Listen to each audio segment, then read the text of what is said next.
Nanette Krenzel was savagely murdered and dumped on the side of a Wisconsin highway. It didn't look like there had been any recent cleanup or anything. I mean, there was a buildup of dust on things. He's a lying murderer is what I'm thinking. And that was pretty much confirmed by the polygraph examiner. You failed the test. Armed with these results, Detective Maygard is determined to get von Schreff to finally confess. I did not kill her, all right? Sit down. It was a very intense interview, and I escalated it quite rapidly. Everything you told me is a lie.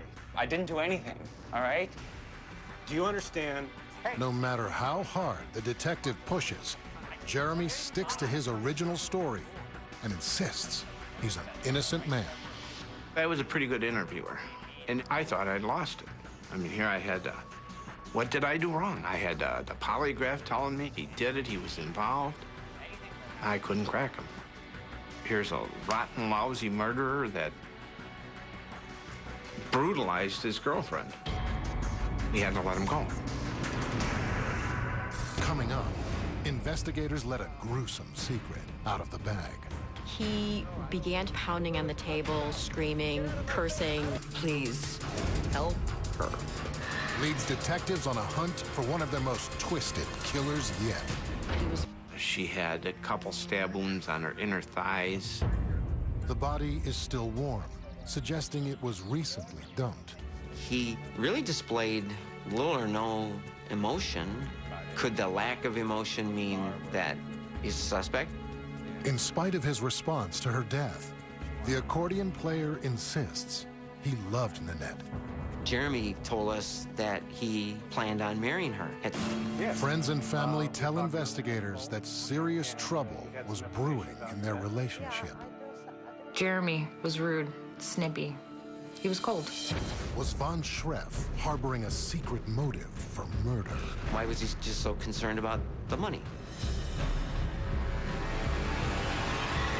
When her naked body is found just across the Illinois-Wisconsin border, two people very close to her rocket right to the top of the suspect list.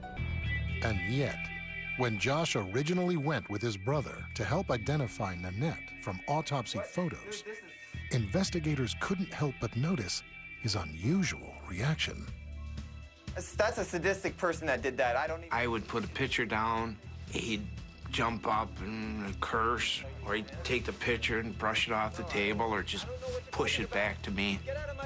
He began screaming, cursing. Jeremy Schreff. Or when we wanted to talk to Jeremy alone, he wanted to be in the room with, and we wouldn't let him. So investigators are stymied in their efforts to get hard evidence against the von Schreff brothers. As they look at other members of Nanette's family, they soon come upon a new angle of investigation. One of her older brothers was in prison for shooting a member of the Latin Kings. Well, could this have been a retaliation for that?